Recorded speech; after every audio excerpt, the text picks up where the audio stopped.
ሰላም የዩቲዩብ ቻናል ቤተሰቦች እንኳን ወደ ትረካ ቤቴ በደህና መጡ።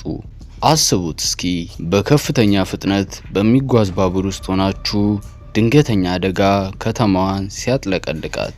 በእንደዚህ አይነት ህልውና ትግል ውስጥ እያንዳንዱ መቆሚያ አዲስ አስፈሪ ገጠመኝ ሲሆን የመጨረሻው መዳረሻ ደግሞ ከሁሉም በላይ አስፈሪ ሊሆን ይችላል። በዛሬው ፊልም ዳሰሳችን የምንዳስሰው የኮሪያ ቶፕ 10 ውስጥ የነበረ ትሬን ኦፍ ቡሳን የፊልም የመጀመሪያ ትዕይንት ላይ አንድ መኪና መጥቶ ኬሚካል ሲረጩት ሹፌሩም ለምንድነው ኬሚካል የምትረጩት ብሎ አንዱን ይጠይቀዋል። እሱም የሆነ ኬሚካል አፈትልኮ እንደወጣና ችግር እንዳለ ይነግረዋል። ግን እስካሁን ድረስ ምንም ችግር ስለሌለ ሰላም መሆኑን ያሳውቀዋል። ሹፌሩም መኪናውን መንዳቱን ቀጥሎ ስልክ ይደወልለታል። ስልኩንም ለማንሳት ዝቅ ሲል አንድ ነገር ገጭቶ ይቆማል። ወርዶ ሲያይም ድብ ነበር ይገጨው። እሱ ግን መኪናው ሰላም መሆኑን ካረጋገጠ በኋላ ይሄዳል። ግን ፊልማችን በሚያስደነግጥ ሁኔታ ድቡ በህይወት ሲኖርና ሲነሳ ያስመለክተናል።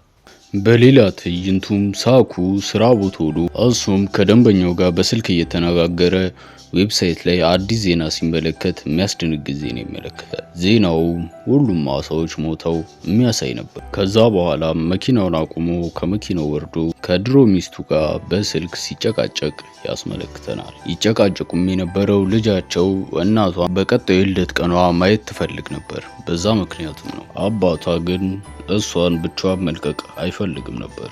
ቤትም ሲገባ ወደ ልጁ ክፍል ያቀናል። ልጁ ግን ተደብቃ ስልክ ስታወራ ነበር። እናም ብቻዬን መምጣት እችላለሁ ስትል ይሰማል። እሷ ግን አባቷ እንደመጣ ስታውቅ ስልኩን ዘግታ ቀና ብላ ታየዋል። ሳኩም አጠገቧ ቁጭ ብሎ የሷን ወይም የልጁ አጠገቧ ቁጭ ብሎ ቀጣይ ሳምንት እሱ ነጻ ስለሚሆን አብሮ እንደሚሄዱ ያሳውቃታል። እሱ ግን ገና የልደቷ ቀን ሳይደርስ ስጦታ ይሰጣታል።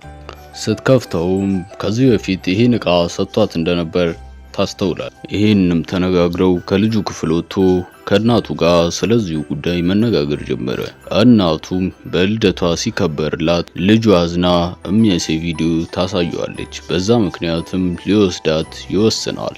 የዛኑ ቀን ማታም ወደ ባቡር ጣቢያ ቡሳን ወይም እናቷ ሀገር ለመሄድ ከቤት ያወጣታል። እየሄዱም እያለ መንገድ ላይ አምቡላንሶች ሲያልፉ ይመለከታሉ። በዛ ሰዓትም ልጅየው የሆነ ነገር እየተቃጠለ እንደሆነ እጇን አውጥታ ትረዳለች። ፊልማችንም በመኪናው መስታወት እሳቱን ያስመለክተናል። ባቡር ጣቢያ ውስጥም ወደ ቡሳን የሚሄደው ባቡር ዝግጅቱን እየጨረሰ እንደሆነ እናያለን። ባቡር ውስጥም የቤዝቦል ተጫዋቹ ሁሉም ቡድኖቹ ቁጭ እንዲሉ ያዛል። አንድ የነሱ ቡድን አስጨፋሪም ትመጣና ትበጠብጣለች። ፊልሙም እዛው ባቡር ውስጥ ወዳሉ ኢንጊል ለጆንጊል እንቁላል እየሰጠቻት ነበር። ሳኩና ልጁም ወደ ባቡር ውስጥ ገብተው ይቀመጣሉ። ባቡሩ ሊነሳም ሲል የሆነች ሴትዮ ባቡር ውስጥ ገባና ትደበቃለች። ውጪ ላይም ልጅቷ አንድ ሰው ሲነከስ ትመለከትና ትደናገጣለች። የተነከሰችውም ልጅ ባቡር ውስጥ እንዳለች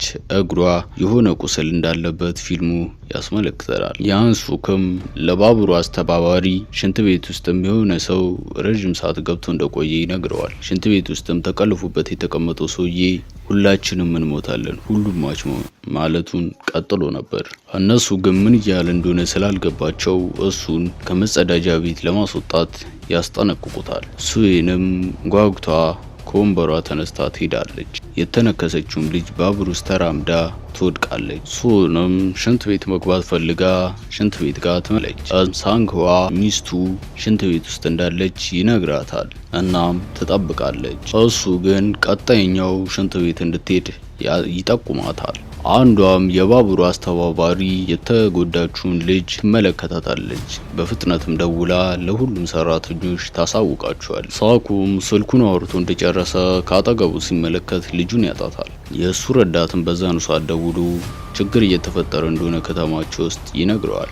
እሱም በዜና እዛው ባቡር ውስጥ ይመለከታል። ስልኩንም ዘግቶ ልጁን ፍለጋ ወደ ኋላ የባቡሩ ክፍል ያቀናል። የባቡሩም ሰራተኛ እርዳታ ለመጥራት እየሞከረች እያለ ሴትዮዋ ትነሳለች። ዞምቢም ትመስል ነበር። ዞምቢዋም ሴት የባቡሩ ሆስተስ አናት ላይ ቆማ ትነክሳታለች። የቤዝቦል ቡድኖቹም መጠቃት ይጀምራሉ። ሆስተሷም ወደ ዞምቢነት እዛው ትቀየራለች። በዛ ሰዓትም የመርከቡ አስተባባሪ እየሮጠ መጥቶ ሁሉንም ተሳፋሪዎች ወደ ኋላ በር እንዲሮጡ ይነግራቸዋል። ግን ሳኩ ልጁን እየፈለጋ ስለነበር ጩኸቱን ቢሰማም ችላ ብሎት ነበር። በዛ ሰዓትም አባትየው የባቡሩ አስተባባሪ ሲነከስ ይመለከታል። በዛም ተደናግጦ ልጁ ጋር ተመልሶ ተሸክሟት እየሮጡ ወደ ኋላው የባቡሩ ክፍል ለመድረስ ይሞክራሉ። በዛ ሰዓትም ብዙ ሰዎች ዞምቢ እንደሆኑ ባቡር ውስጥ እንመለከታለን። እነሱም እያባረሯቸው ነው። ሳንጓንም ሚስቱን ቶሎ እንድትወጣ ይነግራታል። ምክንያቱም የሆነ ነገር እየተፈጠረ እንደሆነ ገብቶት ነበር። በዛ ሰዓትም ወደ በሩ ሲመለከት አንድ ሴት በዞምቢ ተነክሳ ስትወድቅ ይመለከታል። እሱም ለመርዳት ሲሞክር እሱን ታጠቋለች ዞምቢዋ። እሱ ግን ጠንካራ ስለነበር ገፍትሯት ሚስቱን ይዞ እየሮጡ ወደ ባቡሩ የኋላ ክፍል ለመግባት ይሞክራሉ።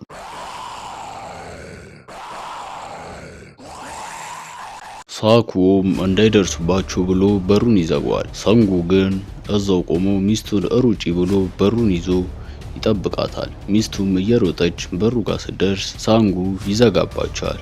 ነገር ግን ሳንጉ ተስፋ የሚቆርጥ ሰው ስላልነበር ከዞምቢዎች ጋር መደባደብ ይጀምራል። በዛ ሰዓትም አባቷ አሳዝኖት በሩን ይከፍትለታል። እናም ውስጥ ገብተው ይዘጉታል። ሳኩም በዛ ሰዓት አንድ ነገር ይረዳል። ዞምቢዎቹ ሰዎችን እያዩ ስለሆነ ዝም ብሎ እየታገሉ ነው። ለዛም እነሱም የሚያሳያቸው መስታወት በጋዜጣ ለመሸፈን ሀሳብ ያቀርባል። እነሱም ተስማምተው በጋዜጣ ሲሸፍኑት ድብደባው ያቆማል እና ባቡር ውስጥም ሰላም ይሰፍናል። የባቡሩ ሹፌርም በቀጣዩ ፌርማታ እንደማያቆም ይናገራል። በዛ ሰዓትም ሰዎቹ ከሱ ጋር ለመነጋገር ይሞክራሉ። ምን ተፈጥሮ ነው የሚለው እሱ ግን ትዕዛዝ ነው ብሎ ዝም ይላቸዋል። በዛ ሰዓትም ባቡሩ ፍጥነቱን ያቀዘቅዛል። ሌላ ባቡር ጣቢያ የሚቆሙ ሰዎች በሩን ከፍተው እንዲረዷቸው ይለምኗቸዋል። ነገር ግን እነሱ ፈርተው ሲሸሹ ሰዎቹም የሚለምኑትም ሰዎች ተነክሰው ይሞታሉ። በዛ ሰዓትም ቆመው እየተነጋገሩ ያለ የባቡሩ መሪ በቀጣዩ ፌርማታ እንደሚቆምና የፖሊስ አባሎች እነሱ ለመርዳት እንደተመደቡ ይናገራል። ሳኩም ቀጣዩ መዳረሻ የሚያውቅ ሰው ጋር ይደውላል። እናም እዛ ምን እንዳለ ይጠይቃል። እዛ ግን ምንም እንደሌለ እና ኳራንቲን ውስጥ እንደሚያስገባቸው ይነግረዋል። ሰውየው በዋናው አደባባይ ሳይሆን በስተቀኝ እንዲሄድ ያስጠነቅቀዋል። የዛን ሰዓትም ስልኩ ይዘጋል። ስልኩንም ዘግቶ ሲመለከት አንድ ጎዳና ተዳዳሪ ባቡር ውስጥ ይመለከታል። ፊልሙም እዛ ፌርማታ ቦታ ደርሶ ባቡሩ ሲቆም ያስመለክተናል። ግን ይመጣል የተባሉት አባላት ፖሊሶች በሙሉ ማንም የለም ነበር ቦታው ላይ። ያንሱ ቀድሞ ይወጣል። በዛ ምክንያቱም ሁሉም የባቡር ውስጥ የነበሩ ሰዎች በሙሉ ይወጣሉ አብረው። በዛ ሰዓትም ሁሉም ሰዎች ከባቡር ወርደው መንቀሳቀስ ይጀምራሉ። አባትና ልጅ ግን በስልክ እንደሰሙት በስተቀኝ በኩል ይሄዳሉ። በሩንም ከፍተው ሲያልፉ ያ ጎዳና ተዳዳሪ ሰውዬ ይከተላቸዋል እነሱን። ምክንያቱም በስልክ አባቱ የተነጋገረው ሰምቶ ስለነበር። ልጅየውም እሱን ስትሰማ ሌሎቹን ለመጥራት ትሄዳለች። ነገር ግን አባቷ ከልክሏት እዛው ትቀራለች። ሌሎቹም በደረጃ መውረድ ይጀምራሉ። ሳንጓም የሆነ የሚያጠራጥር ነገር ይመለከታል።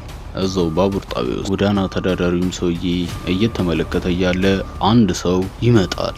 እሱንም ሰላም እያለው እየሮጠ ይሄዳል። ሳኩም ልጁን እዛው እንድጠብቀው ነግሯት እየሮጠ ተከትሎት ይሄዳል። የባቡሩም ተሳፋሪዎች ወደ ታች እንደወረዱ ሁሉም አባላት የተባሉት በሙሉ ወደ ዞምቢ እንደተቀየሩ ይመለከታሉ። እንደዚህ እያለ ከሄደ ታሪካችን ይረዝማል። ለዛ ቀጣዩን ፓርት 2 ይጠብቁ። እናመሰግናለን።